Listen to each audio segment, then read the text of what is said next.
अस्सलाम फ्रेंड्स, आपके साथ अपना एक एक्सपीरियंस शेयर कर रही हूँ। मुझे कुकिंग और बेकिंग से बिल्कुल भी दिलचस्पी नहीं है, इसलिए मैं किचन में कुकिंग का कोई काम नहीं करती हूँ। हाँ, लेकिन उसके अलावा बाकी तमाम काम खुशी खुशी कर लेती हूँ। लेकिन अपने भांजे भांजियों के पुरज़ोर इसरार पर जो मेरे पीछे पड़े हुए थे कि पिज़्ज़ा बनाएं, तो मैंने सोचा चले जी बेड़ा गर्क कर ही लिया जाए। मेरा फ़र्स्ट एक्सपीरियंस था, लिहाजा मैंने अपने आप को रूबी, आमना, मुबशर सद्दीक, एजाज़ अंसारी और बहुत नामवर शेफ़ समझते हुए पिज़्ज़ा बनाने की ठानी और जनाब मैदे से नबर्द आज़मा हुई।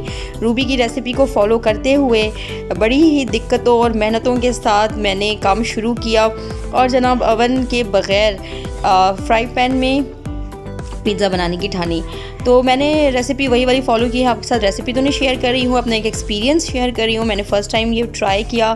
बहरहाल शक्लन ना देखें आप, लेकिन इसका जायका वाकई में बहुत ही अच्छा था और तमाम प्रोसीजर मैंने फ़ॉलो किए हैं। स्टेप्स जो भी उन्होंने बताए थे बहुत इजी था, लेकिन जिसको कुकिंग से दिलचस्पी ना हो उसके लिए ये चीज़ बहुत ही मुश्किल है। बहरहाल जैसे तैसे करके मैंने ये पिज़्ज़ा बना ही लिया है। जायके में बहुत ही मज़े का था और बच्चों को बहुत पसंद आया, ख़ुद मुझे भी बहुत अच्छा लगा। लेकिन मेरा टाइम बड़ा वेस्ट हुआ इसमें। चलें आप भी ज़रा इंजॉय करें और देखें इस लाजवाब और पहली दफ़ा के बने हुए पिज़्ज़ा को।